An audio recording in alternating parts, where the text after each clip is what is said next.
Humans meet the Empire and burst into laughter. The ultimatum commander, Mitchell, stood on the bridge of the exploration vessel Horizon and watched something impossible appear on her screens. The ship that materialized before them was enormous, easily 50 times larger than any vessel humanity had ever built. Its hull gleamed like polished obsidian, covered in symbols that seemed to pulse with their own light. Around it, smaller ships formed a perfect geometric pattern, each one still larger than the horizon. Sarah had been exploring this sector of space for 3 months. Her mission was simple: map new systems, look for resources, avoid trouble. They had found plenty of interesting planets and even some signs of ancient civilizations, but no living aliens. Until now, her communications officer, Lieutenant Chen, turned toward her with wide eyes. "The signal is coming through now, Commander. Audio and visual." "Put it on screen," Sarah ordered. The view screen flickered and then displayed something that made several crew members gasp. The alien was tall, perhaps 8 feet if it were standing on human ground. Its skin was deep purple and covered in geometric patterns that glowed faintly. It had 4 arms, each ending in 3 fingers, and its head was elongated with multiple eyes arranged in a semicircle. When it spoke, a translator built into their systems converted the sounds into English. "I am High Commander Zethrin of the Valorian Empire. Your species has entered space claimed by the Empire for 3,000 years. This is unacceptable." Sarah glanced at her tactical officer, Marcus Webb, who shrugged slightly.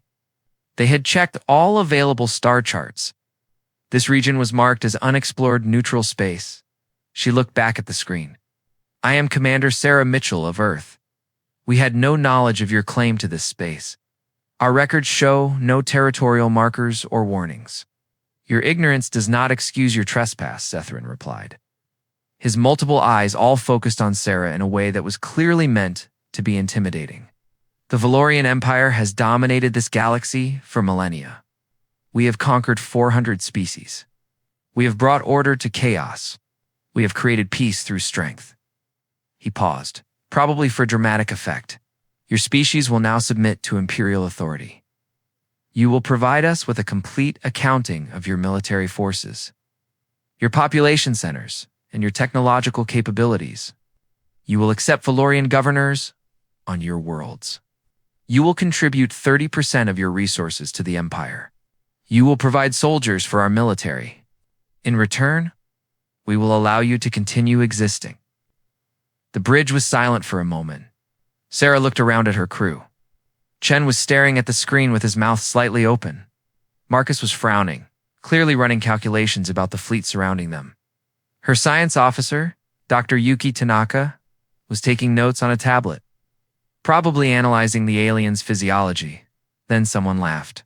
It was a short, sharp sound, quickly cut off. Sarah turned and saw it was Ensign Robert Hayes at the engineering station.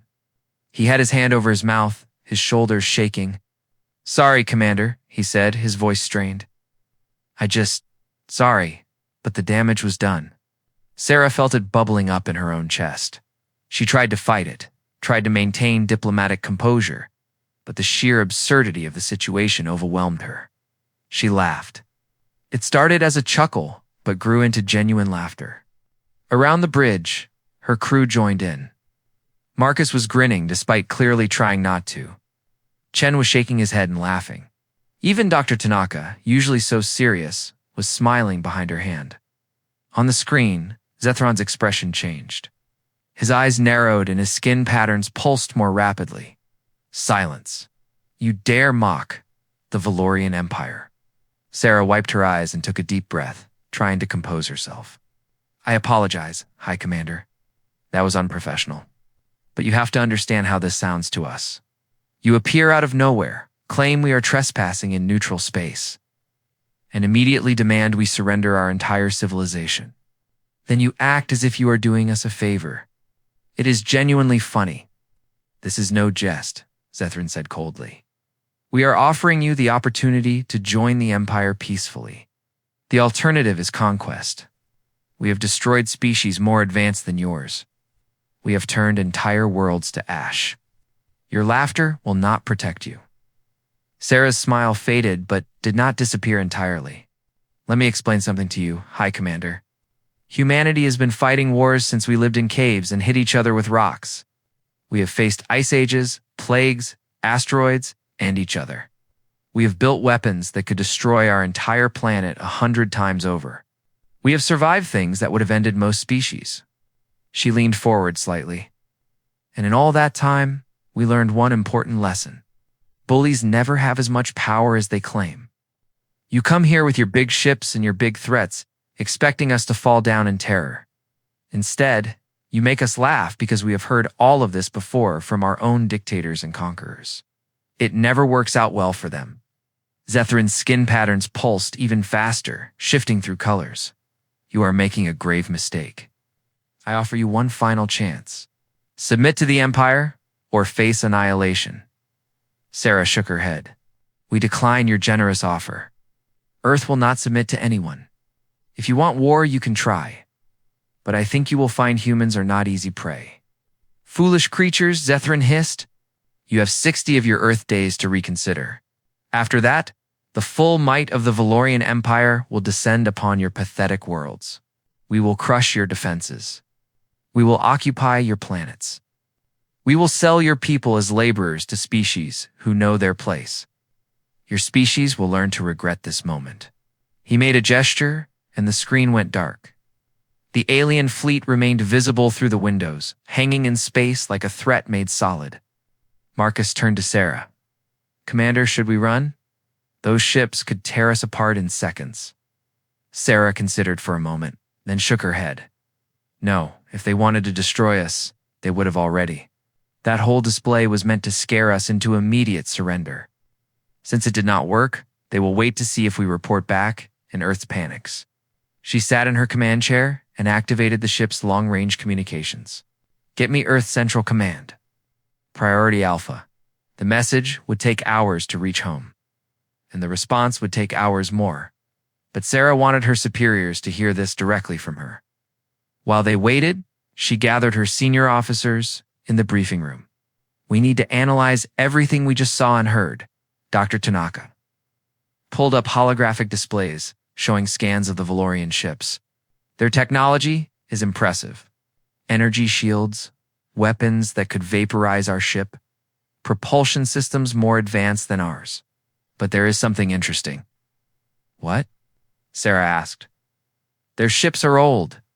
Not ancient, but these designs have not changed in a very long time. Look at the hull patterns, the energy signatures. I would estimate these ships are built on technology that is at least 500 years old by their standards. Why does that matter? Chen asked. Because it means they are not innovating, Dr. Tanaka replied. They have a formula that worked for them, so they keep using it. They are predictable. Marcus nodded slowly. That tracks with their behavior. Everything about that High Commander was theatrical, rehearsed. He has probably given that exact speech 1,000 times to 1,000 different species. It is a script. Exactly, Sarah said. They have a system. Show overwhelming force. Make dramatic threats. Wait for the target species to panic and surrender. It has probably worked for them for centuries, but it did not work on us, Hayes added. Because humans do not panic the way they expect. Sarah smiled. No, we do not. We laugh at things that should scare us. It is either a survival mechanism or a sign we are all slightly insane. Probably both. The response from Earth Central Command arrived 12 hours later. Sarah read it twice to make sure she understood correctly, then called her officers back to the briefing room. Earth's response is in. We are not surrendering. Good, Marcus said. Several others nodded. Sarah continued. However, they are also not panicking. The president is taking this seriously, but not treating it as an immediate crisis. Our orders are to continue our mission, monitor the Valorian fleet, and report any changes. That is it? Chen asked. That seems almost too calm.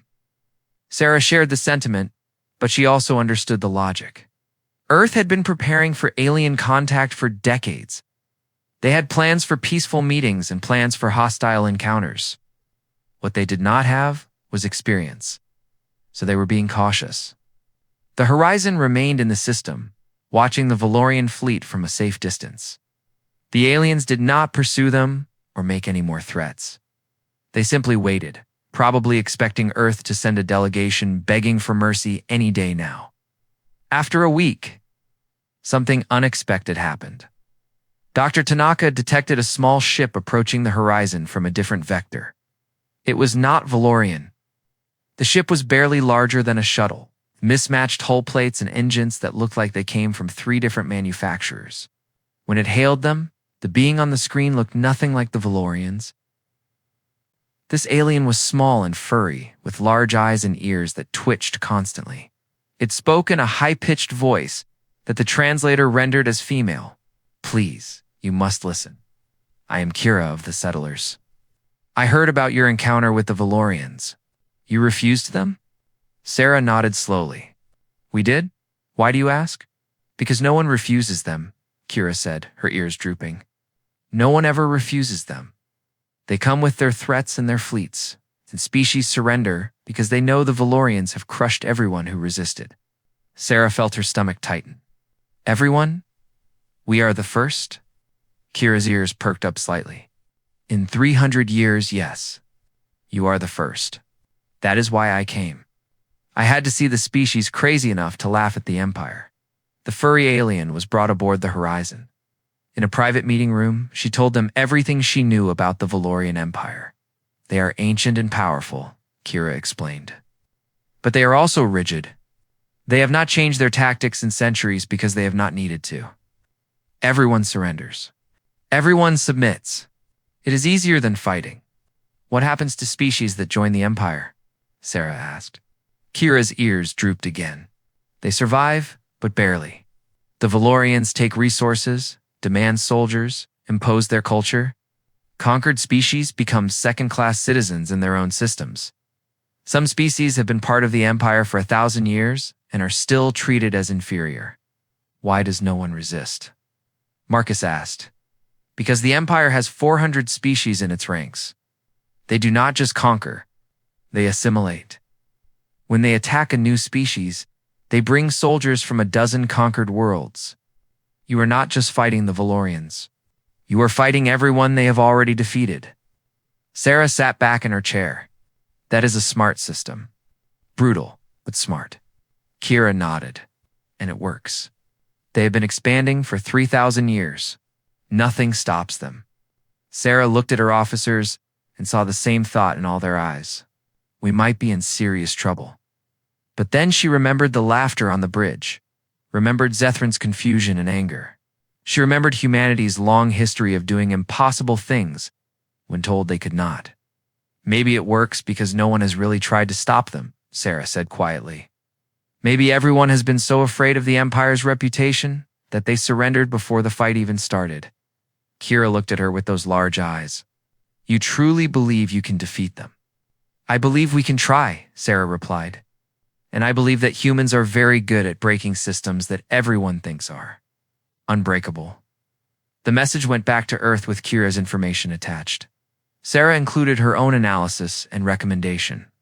"The Valorians are powerful," she wrote, "but they are also predictable and overconfident. They expect fear. We gave them laughter. They expect submission. We gave them refusal. Recommend Earth use the 60 days to prepare, not for surrender, but for the most unconventional defense in human history." 3 weeks into the 60-day deadline, Sarah received new orders. "Return to Earth immediately. Bring the alien Kira if she is willing. Humanity is preparing for war, and we need every advantage we can get." As the horizon jumped to faster than light speed, heading home, Sarah looked back at the Valorian fleet one last time. They were still waiting, still confident, still certain that humanity would eventually break. They had no idea what was coming. Humans had faced the impossible before and survived. They had laughed at death and kept fighting. They had turned losses into victories through sheer stubborn refusal to quit. The Valorians thought humanity was just another species to conquer. They were about to learn a very painful lesson. Humanity did not just survive. Humanity thrived on challenges, and the bigger the challenge, the more creative humans became. Sarah smiled as Earth appeared on the view screen. Home. beautiful and blue and completely unaware of how much everything was about to change. Let them come, she thought. Let them bring their ancient empire and their 400 conquered species. Let them bring their threats and their scripts and their predictable tactics. Humanity would show them something they had never seen before. Humans who refused to be afraid. Humans who laughed at threats. Humans who broke every rule and rewrote the game. The 60 days were counting down. The Empire was coming, and humanity was getting ready to fight in the only way they knew how. With everything they had and a few tricks no one expected, the quiet storm Earth had 60 days to prepare for the end of their world. At least, that was what the Valorian Empire expected would occupy humanity's thoughts. Fear, panic, desperate preparations for a siege they could not win. High Commander Zethrin waited in orbit above a Valorian stronghold, reviewing reports from the intelligence division. 3 weeks had passed since his ultimatum to the humans. By now, most species would have sent delegations begging for better terms. Some would have descended into civil war, as different factions argued over surrender. A few would have attempted to flee their home systems entirely. The humans had done none of these things. What did the observation post report? Zethrin asked his intelligence officer. Sub-Commander Vril consulted his data display. The reports are?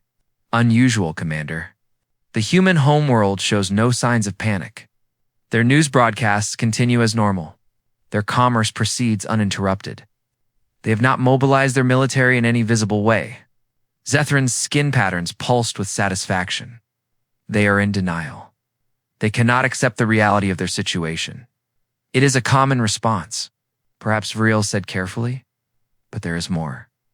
Several of our deep space monitoring stations have detected unusual energy signatures near human space. When we investigate, we find nothing, yet the readings persist. Equipment malfunction, Zethrin decided. Or the humans testing primitive weapons they hope might slow us. It matters not. Continue monitoring. Yes, Commander. On Earth, in a facility buried deep beneath the Rocky Mountains. Dr. James Park stood before a wall of screens and smiled. The Valorians were looking, but they were not seeing. That was the entire point. James was a theoretical physicist who had spent his career studying problems no one thought were solvable. Now, he was solving the biggest problem humanity had ever faced. How do you defeat an empire that has never lost? Around him, scientists and engineers from 40 different nations worked on projects that would have seemed like science fiction a month ago. The difference was that now they had motivation, unlimited funding, and the knowledge that failure meant extinction. General Patricia Hayes entered the command center. She was the military coordinator for Earth's defense, though that title barely captured the scope of her responsibilities. Status report, she said. James turned from his screens. All primary projects are on schedule. Project Labyrinth is 70% complete. Project Chimera is entering final testing. Project Whisper is already operational. Good. What about our guests? James glanced toward a section of the facility where several aliens were housed. After Commander Mitchell brought back Kira, word had spread. Quietly, carefully, other species had made contact with Earth. Not openly. The Valorian Empire had eyes everywhere. But through coded transmissions and secret meetings, 16 different species had reached out to humanity. Most offered information. A few offered more. Kira has been invaluable, James said. She grew up in the Empire. She knows how they think, how they operate. The Rothari gave us their defense records from when the Valorians conquered them. The Pella shared intelligence on Valorian ship design. We are learning, General. We are learning fast. Are we learning fast enough? Patricia asked. James was quiet for a moment. The Valorian Empire had 3,000 years of experience. They had conquered 400 species. They had technology more advanced than Earth's in many areas. In a straight fight, humanity would lose. There was no question about that. But this was not going to be a straight fight. We do not need to match them, James said finally. We need to surprise them. We need to make them fight a war they have never fought before. Show me. James led Patricia through the facility. Their first stop was a massive chamber where engineer Maria Ontos supervised the construction of something that looked like a giant metallic flower. Each petal was covered in sensors and emitters. "This is Labyrinth," Maria explained. Her voice carried the exhaustion of someone who had not slept properly in weeks, but was too excited to care. "It is a mobile space distortion generator." "What does it do?" Patricia asked. Maria grinned. "It makes space weird. When activated, it creates overlapping fields of gravitational distortion. Sensors stop working right. Navigation becomes unreliable. Weapons lose accuracy. And it is mobile, so we can deploy them unpredictably." "The Valorians use precise fleet formations," James added. "Their entire tactical doctrine relies on coordinated fire and predictable positioning. Labyrinth turns that into chaos." Patricia studied the device. "How many can we build in 60 days?" "We have 32 already operational," Maria said. "We are aiming for 50. Next, James took Patricia to a laboratory where Dr. Yuki Tanaka was working. She had returned from the horizon specifically to lead this project. On the screens around her, complex code scrolled past faster than human eyes could follow. "Project Chimera," Yuki explained. "We analyzed the Valorian communication protocols that Kira provided. Their entire fleet network operates on quantum entanglement channels. Extremely secure, nearly impossible to hack." "Nearly," Patricia caught the word. Yuki's smile was fierce. "Nearly, their security is built on the assumption that no one understands quantum encryption well enough to break it. That was true 3,000 years ago. It is not true now. We cannot break into their network, but we can inject false data that reads as authentic. We can make their sensors see things that are not there. We can make their ships think they are somewhere they are not. You can hack an empire," Patricia said slowly. "In a limited way, yes." Yuki nodded. "Think of it as whispering lies into their ears. They will hear their own systems telling them false information, and they will believe it because the source is trusted." The implications were staggering. Patricia moved to the next section, where she found something even more unusual. This area was filled with cultural artifacts, art, music, literature, from hundreds of human societies. Anthropologists and psychologists worked alongside military strategists. Dr. Raymond Cole, a cultural specialist, explained this project. "The Valorian Empire is rigid. They have a specific way they see the universe. Species are ranked by their age and power. Behavior follows strict protocols. Everything has its place in the hierarchy." "And humans?" Patricia asked. "We do not fit any of their categories. We are young, but confident. We are weaker, but refuse to submit. We laughed at them. To the Valorians, this makes no sense. It breaks their understanding of how things work. So we are weaponizing our cultural differences?" "Exactly." Raymond pulled up files showing human history. Wars, revolutions, social movements. "We are teaching our commanders not just military tactics, but cultural tactics. How to confuse them. How to make them uncertain. The Valorians have conquered species by making them afraid. We are going to make them confused." Patricia spent 6 hours reviewing all the projects. Some were technological, like Labyrinth and Chimera. Others were tactical, psychological, even philosophical. Humanity was not preparing to fight the Valorians the way the Valorians expected. They were preparing to fight dirty, weird, and completely outside any established rules of warfare. As she prepared to leave, Patricia found James staring at a star map showing the Valorian Empire's territory. It was vast, spanning thousands of light years. "Do you really think we can win?"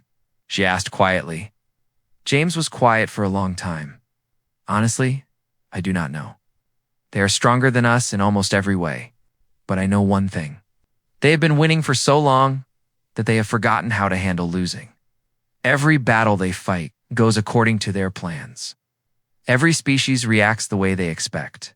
We are going to hit them with things they cannot predict, cannot prepare for, cannot understand.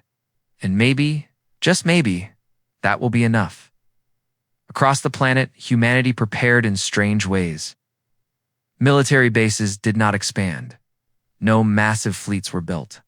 This was partly practical. They did not have time to match the Valorians' production. But it was also strategic. Let the Valorians think Earth was helpless. Let them believe humanity was in denial or had given up. Meanwhile, in hidden facilities and secret laboratories, humans worked on projects that would have seemed insane in any other context. Project Whisper was already operational. Tiny stealth drones, barely larger than a coin, were spreading throughout the region of space where the Valorian fleet would likely approach. They did nothing but watch and listen, gathering data on patrol routes, communication frequencies, and fleet movements. The Valorians never detected them. Their sensors were designed to spot ships, not something the size of a button. Commander Sarah Mitchell had not been idle either. She now commanded not just the horizon, but a small fleet of exploration vessels that had been refitted for special operations. Her mission was to learn everything possible about Valorian tactics without engaging them directly. She studied their patrol patterns and watched how they responded to civilian traffic. She even provoked them once, having one of her ships enter Valorian space by accident, then flee when challenged. She timed how long it took them to respond, how they communicated, how they pursued. Every detail was recorded and analyzed. 1 month into the 60-day deadline, something interesting happened. A Valorian patrol encountered a human cargo ship in neutral space. Following their standard protocol, the patrol demanded the cargo ship submit to inspection. The human captain agreed immediately, which surprised the Valorians. Usually by this point in a conquest, the target species had started resisting such inspections. The Valorians boarded the cargo ship and found exactly what the manifest said: agricultural equipment and basic supplies. Nothing military, nothing suspicious. They left, filing a routine report. What they did not notice was the tiny Whisper drone that attached itself to their hull, riding back with them to their fleet. From Kira and other alien contacts, humanity learned more about life in the Valorian Empire. The conquered species were not happy, but they were controlled. The Valorians used a combination of military force, economic dependence, and social engineering to keep their subjects compliant. Conquered species provided resources and soldiers for the Empire's expansion. In return, they received protection and trade access. It was not freedom, but it was stability. Many species had accepted this because they believed resistance was impossible. But Kira told them something else. There are species within the Empire who remember freedom. There are resistance movements, small and hidden, but they exist. If humanity could show that the Valorians are not invincible, others might find courage. Could we contact these resistance groups? Sarah had asked. Kira shook her head. Not safely. The Valorians monitor all communications. If you tried, you would be discovered, and so would the resistance members. Any message would have to be sent through actions, not words. So we need to win first, then others might join us. Exactly. That added another layer of pressure. Humanity was not just fighting for themselves. If they failed, it would prove to every species in the Empire that resistance truly was futile. If they succeeded, they might inspire a galaxy 40 days into the deadline. The Valorian High Command met to discuss the human situation. Zethrin presented his analysis. The humans continue to behave irrationally. They have not attempted to negotiate. They have not fled. They have not mobilized for war. Our intelligence suggests they are simply continuing their normal routines. Perhaps they have accepted their fate, one admiral suggested. Or they are in collective shock. Another possibility, Subcommander Vril said carefully, they are preparing in ways we do not recognize. Ridiculous, another officer scoffed. We have observed their technology. It is primitive. Even if they spent all 60 days building weapons, they could not challenge us. Zethrin agreed but felt a small sense of unease. The humans had laughed at his threats. That moment stayed with him. No species had ever responded that way. Was it ignorance? Insanity? Or did they know something he did not? Regardless, the time for speculation was ending. In 20 days, the deadline would expire. Then the Valorian Empire would demonstrate why no one refused their offers. On Earth, Dr. James Park worked through the night as he did every night now. The projects were coming together, but there were still problems to solve, still improvements to make. He survived on coffee and determination. Maria Santos entered his lab carrying 2 cups of coffee. She handed him one. "You need to sleep, James. Soon," he promised. "We are so close." She sat down beside him. "Do you think we are crazy? Maybe the Valorians are right. Maybe we should have just surrendered." James took a long drink of coffee. "My grandfather told me a story once. During World War II, the Nazis controlled most of Europe. They had better tanks, better planes, more soldiers. Everyone thought Britain would fall." Maria nodded. She knew history. But Britain refused to surrender. They fought anyway.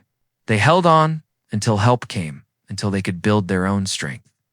People called them crazy too. "Exactly," James said. "And do you know what Winston Churchill said when people suggested negotiating with Hitler? He said some things are worth fighting for, even if you might lose, even if defeat seems certain. Because surrender guarantees you lose everything. Fighting at least gives you a chance." Maria was quiet. Then she said, "I hope we get our chance." "Me too," James replied. "Me too." 10 days before the deadline, humanity was as ready as it would ever be. The projects were complete, or as complete as time allowed. The strategy was set. The trap was prepared. Now they just had to wait for the Valorians to walk into it. Sarah Mitchell stood on the bridge of the horizon, refitted, with the latest systems Earth could provide. Around her, the small fleet of special operations vessels waited in formation. They would not fight in the main battle. Their job was different, more dangerous. General Patricia Hayes was aboard the flagship Defiance, commanding Earth's defensive fleet. It was not a large fleet by Valorian standards, but it did not need to be. Size was not the only measure of power. Dr. James Park monitored everything from his command center, ready to activate the various projects at precisely the right moments. Timing would be everything. Kira and the other alien contacts watched from Earth, some hopeful, some terrified. They had seen what happened to species who fought the Valorians. They had seen worlds burn, but they had also seen something in humanity that they had not seen in a long time. Hope. As the final days counted down, Earth was quiet. Cities went about their business. People went to work, went to school, lived their lives. Some did not even know what was coming. Others knew, but chose to believe in their defenders. It was either optimism or denial. Perhaps both. High Commander Zethrin began moving his fleet toward human space. 50,000 ships, the largest force he had assembled in decades. More than enough to crush one primitive species. He reviewed the battle plan one final time. It was the same plan the Empire had used successfully for centuries. Overwhelming force. Systematic destruction of military assets. Occupation of key worlds. Installation of governors. It had never failed. As his ships jumped into faster-than-light travel, heading toward Earth, Zethrin felt confident. In days, this would be over. The humans would learn what every species eventually learned. The Valorian Empire always won. What Zethrin did not know was that humanity had been counting on that confidence. They had been counting on his predictability. They had been counting on him to do exactly what he was doing. And they had prepared something special for him. Something the Valorian Empire had never encountered in 3,000 years. An enemy that refused to fight fair. The reckoning the Valorian fleet arrived at the edge of human space like a storm made of metal and energy. 50,000 ships dropped out of faster-than-light travel in perfect formation. Their appearance was designed to inspire terror. It had worked on 400 species before. High Commander Zethrin stood on his flagship's bridge and surveyed the human home system through his view screens. The planet Earth hung in space, blue and green and completely vulnerable. Between the Valorian fleet and that planet were perhaps 200 human ships. Pathetic. "Open a channel to the humans," Zethron commanded. "Let them hear their doom." The channel opened. General Patricia Hayes appeared on screen. She stood on the bridge of the Defiance, looking remarkably calm for someone facing impossible odds. "Hi, Commander," she said simply. "Your deadline has expired," Zethrin replied. You did not surrender. Now you will face the consequences. I am offering you one final chance. Stand down your ships. Accept Valorian authority. You will be treated as conquered subjects, but you will live. Patricia smiled slightly. That is generous. But no. Zethron's skin patterns pulsed with anger. Then you have chosen extinction. His fleet began advancing in the standard formation. Battleships in front, carriers behind, support vessels in the rear. Weapons charged. Shields activated. Everything by the manual, exactly as Valorian admirals had done for centuries. The human fleet did not advance to meet them. Instead, they scattered. Ships broke formation and fled in different directions. Some headed toward the outer planets. Others dove toward the inner system. A few simply started running away from the Valorian fleet entirely. Cethrin watched in confusion. Are they fleeing? They are abandoning their homeworld? No battle? No final stand? It made no sense. Their behavior is irrational, Subcommander Viril reported. Some ships are heading toward their settlements on other planets. Others appear to be evacuating. Perhaps they are saving who they can. Zethrin considered. It was cowardly, but logical. If they could not win, at least they could save some of their population. Very well, pursue and destroy the fleeing ships. Send one battle group to occupy Earth. The fleet will continue as planned. The Valorian ships split up to chase the scattered human vessels. This was still following their doctrine. Eliminate military resistance first, then occupy the conquered territories. That was when things started going wrong. The first battle group pursuing human ships suddenly lost sensor contact with their targets. The humans had simply vanished from their displays. Impossible, the group commander reported.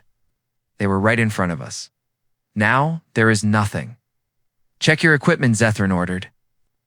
A moment later, another group reported the same thing. Then a third. Human ships were disappearing from sensors across the battlefield. What is happening? Zethron demanded. Vril worked frantically at his console. I do not know, Commander. Our sensors show gravitational distortions throughout the system. Space itself is becoming ... unstable. The first labyrinth device is activated. Maria Santos had spent weeks building machines that could bend space in localized areas. Now dozens of them powered up simultaneously throughout the system. To the Valorian sensors, it looked like space was fracturing. Gravitational readings spiked and dropped randomly. Energy signatures appeared and disappeared. One Valorian battle group found themselves unable to determine which direction they were actually traveling.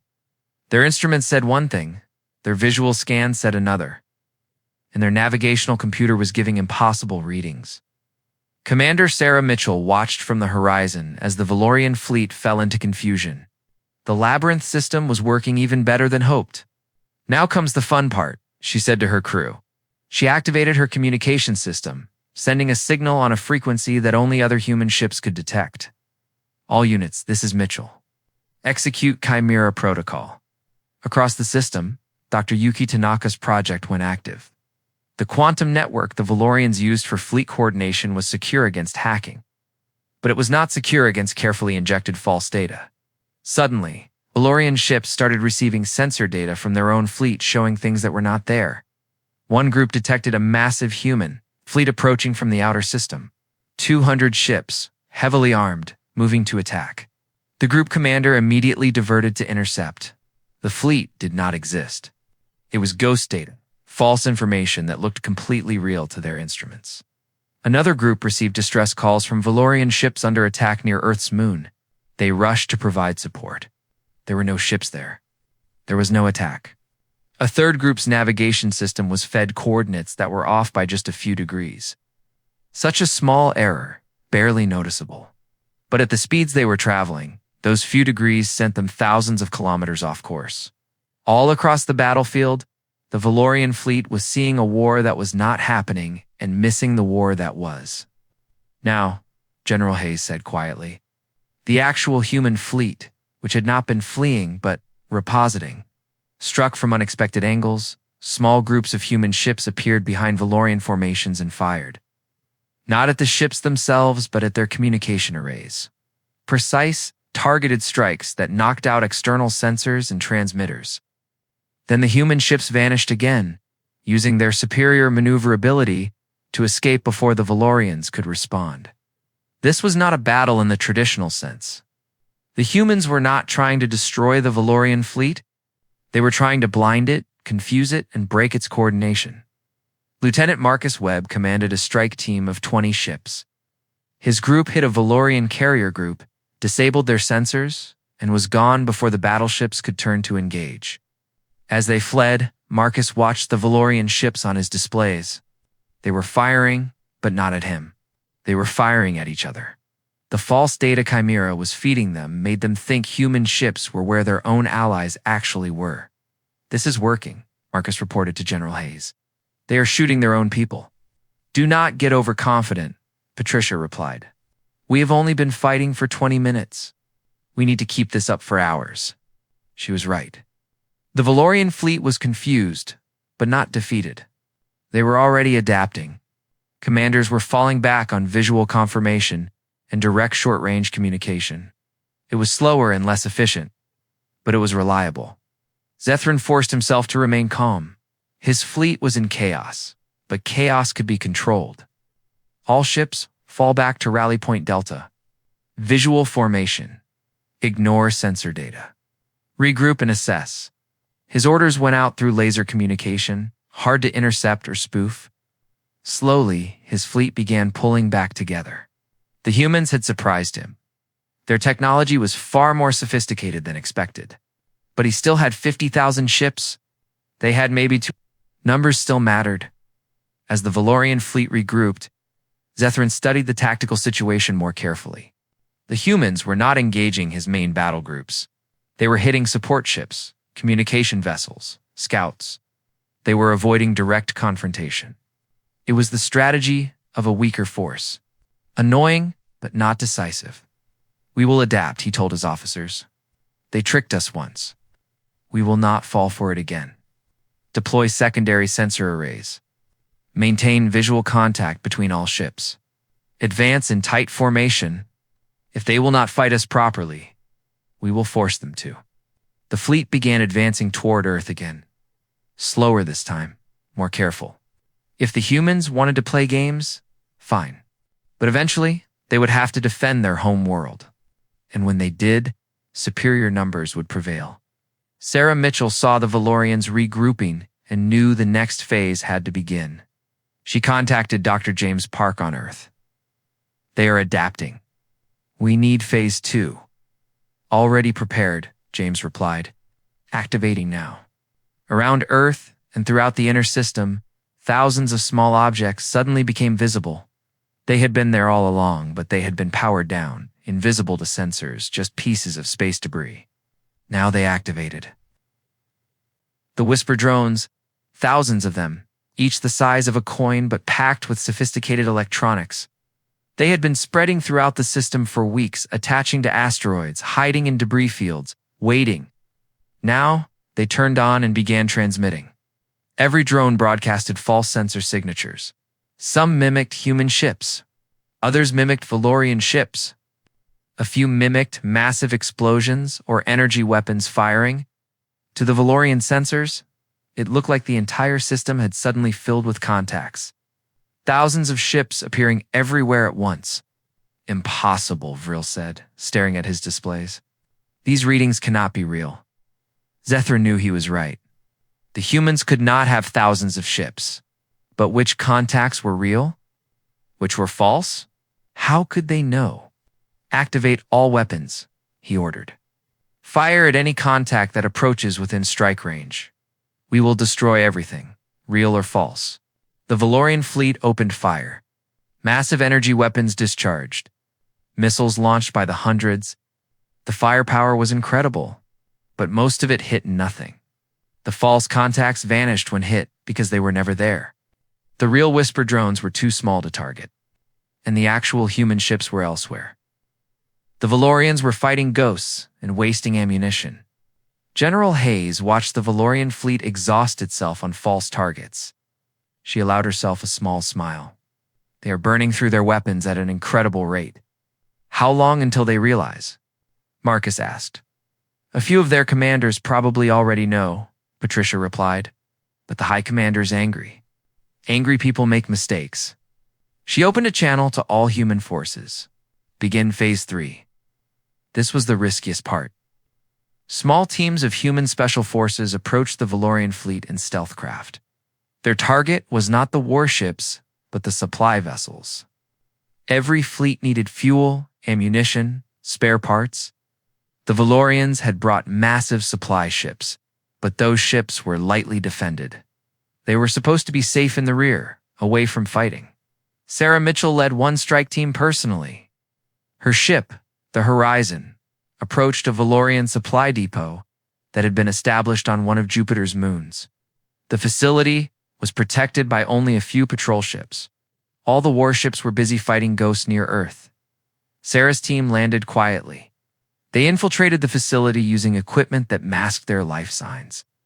Inside, found exactly what intelligence suggested. Fuel reserves, weapons, repair equipment.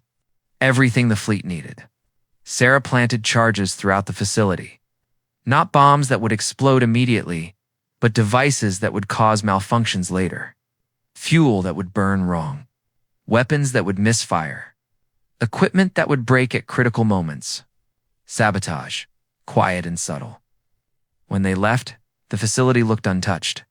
It would be days before the Valorians realized what had been done. Other teams hit other supply points. By the time Phase 3 was complete, the Valorian logistics network was compromised in dozens of places.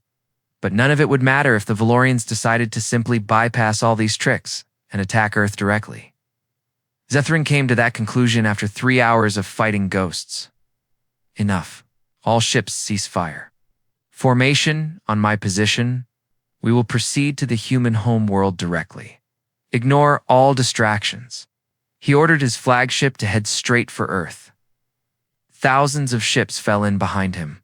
If the humans wanted to play tricks, let them. He would simply take their planet and end this. General. Patricia Hayes watched the Valorian fleet form up and begin its final approach. This was the moment everything came down to. The tricks and deceptions had bought time and weakened the enemy, but now they needed to actually stop them. All ships converge on Earth. Defensive formation beta. This is the real fight. The human fleet, which had been scattered across the system, came together. 200 ships positioned themselves between the Valorian fleet and Earth. It still looked hopeless. 200 against thousands. But every human ship was crewed by people who had volunteered knowing the odds. They were mechanics and scientists, traders and explorers, all pressed into military service. None of them were professional soldiers. All of them were determined to protect their home. The fleets met in the space above Earth. This time, there was no trick, no deception. This was ship against ship, weapon against weapon, and the humans started losing immediately. Valorian weapons were more powerful. Valorian shields were stronger. When the two forces collided, human ships began exploding. Patricia watched good people die and forced herself to keep giving orders. All ships' defensive pattern. Do not engage directly. Focus on evasion. We do not need to win. We just need to survive. The human ships danced and dodged, using their superior maneuverability to avoid the worst of the Valorian fire. They returned fire when they could, but they were not trying to destroy the Valorian fleet. They were buying time. For what? Zethron wondered. What were they waiting for? He was about to find out. On Earth, in facilities across the planet, Dr. James Park activated the final project. Project Beacon. Throughout the galaxy, species that were part of the Valorian Empire received a transmission. It was not sent through any standard communication method. It bypassed all Valorian monitors and went directly to civilian networks, resistance groups. In independent worlds, the transmission showed the battle happening above Earth. It showed 200 human ships standing against a force that should have destroyed them instantly. It showed humanity refusing to surrender. And it included a message from President Alina Rodriguez of Earth.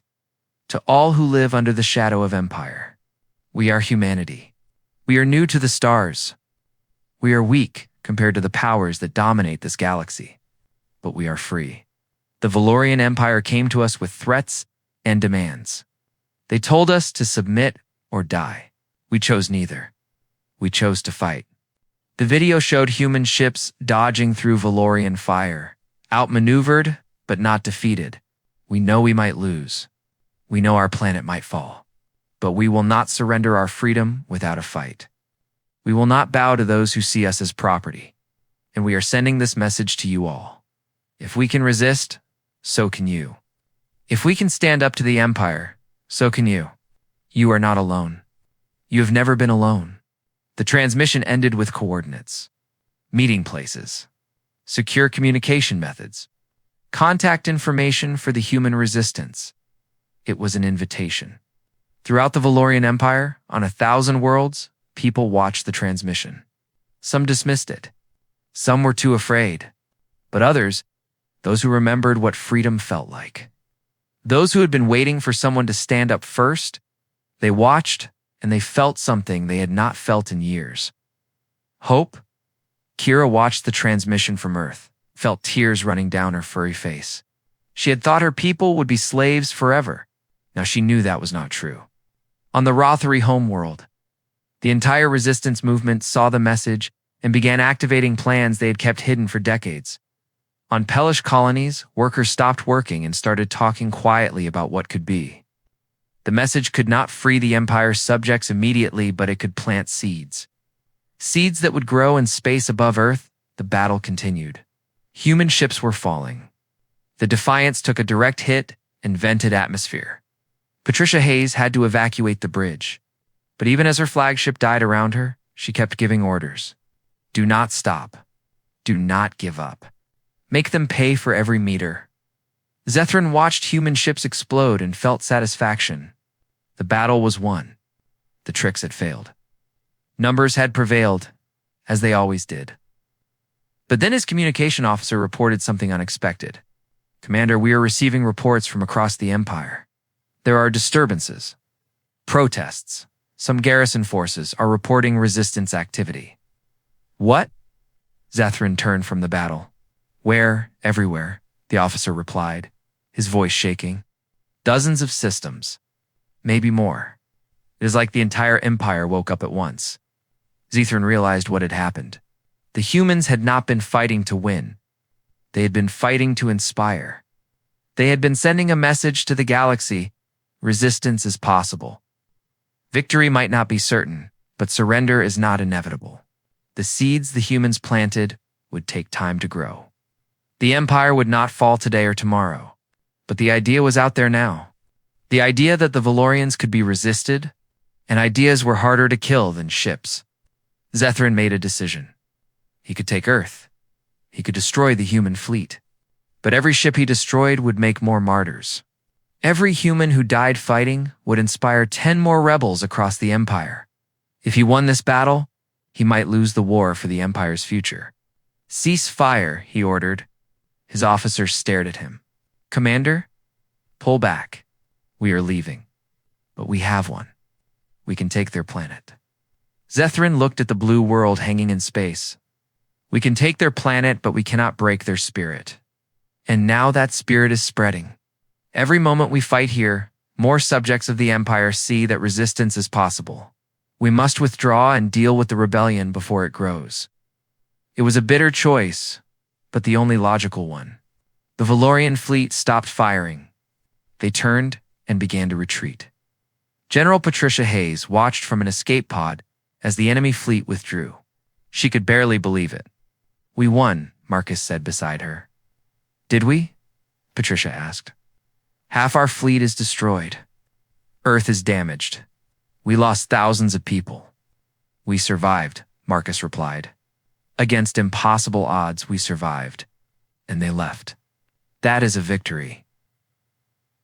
Patricia supposed he was right. They had not beaten the Valorian Empire, but they had beaten the Valorian fleet. They had proved that resistance was possible. For now, that was enough. As the Valorian ships jumped faster than light speeds and left the system, Earth began picking up the pieces. There would be time to mourn the dead, time to repair the damage, time to prepare for the next fight because there would be a next fight. But for now, humanity could celebrate something they had earned: respect throughout the galaxy.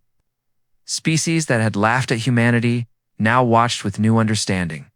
The humans were weak, but they were not helpless. They were outnumbered, but they were not defeated. And perhaps most important, they had shown that the Valorian Empire could be resisted. That lesson would echo across the stars. 6 months later, Sarah Mitchell stood on a space station that orbited Earth. The station was new, built from salvaged Valorian technology and human innovation. It was a symbol of what humanity was becoming. Not conquerors, not warriors, but survivors who refused to be victims. Kira approached her. She wore a uniform now.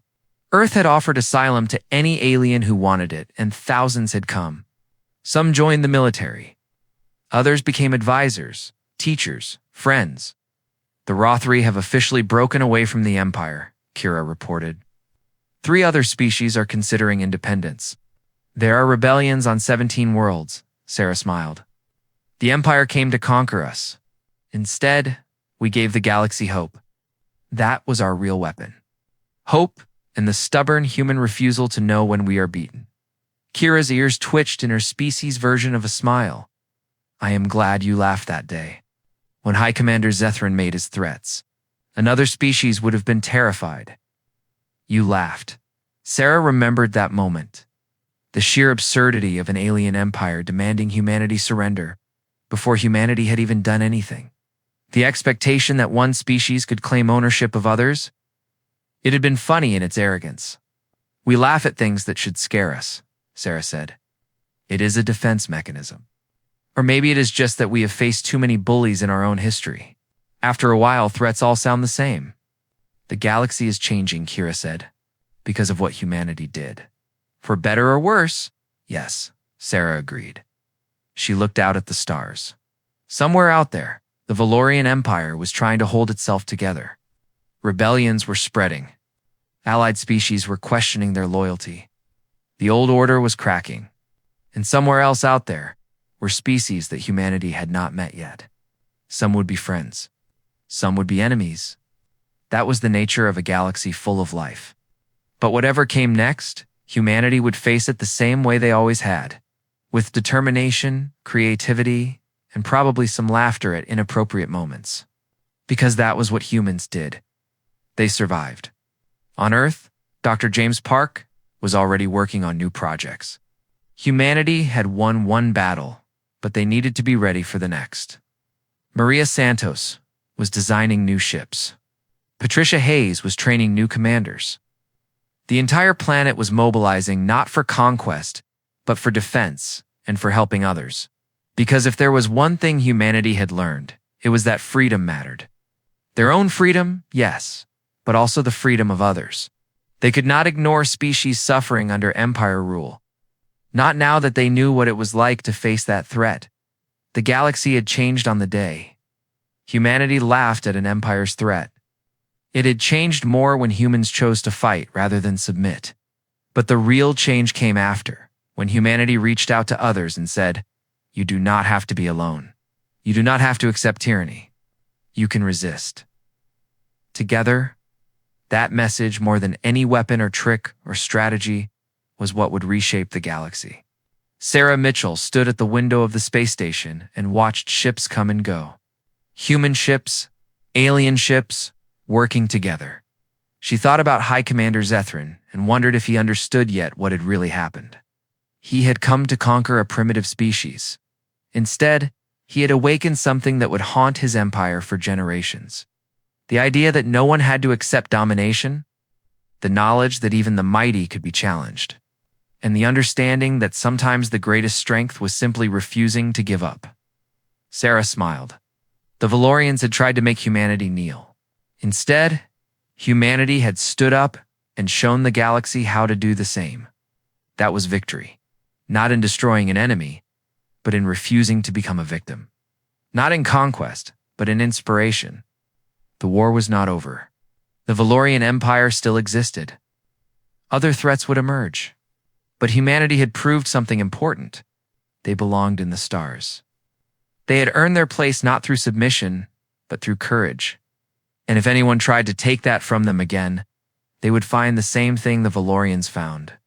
Humans who would laugh at threats, fight against impossible odds, and refuse to surrender no matter what. Because that was what humanity did. It was who they were. And no empire, no matter how ancient or powerful, could change that.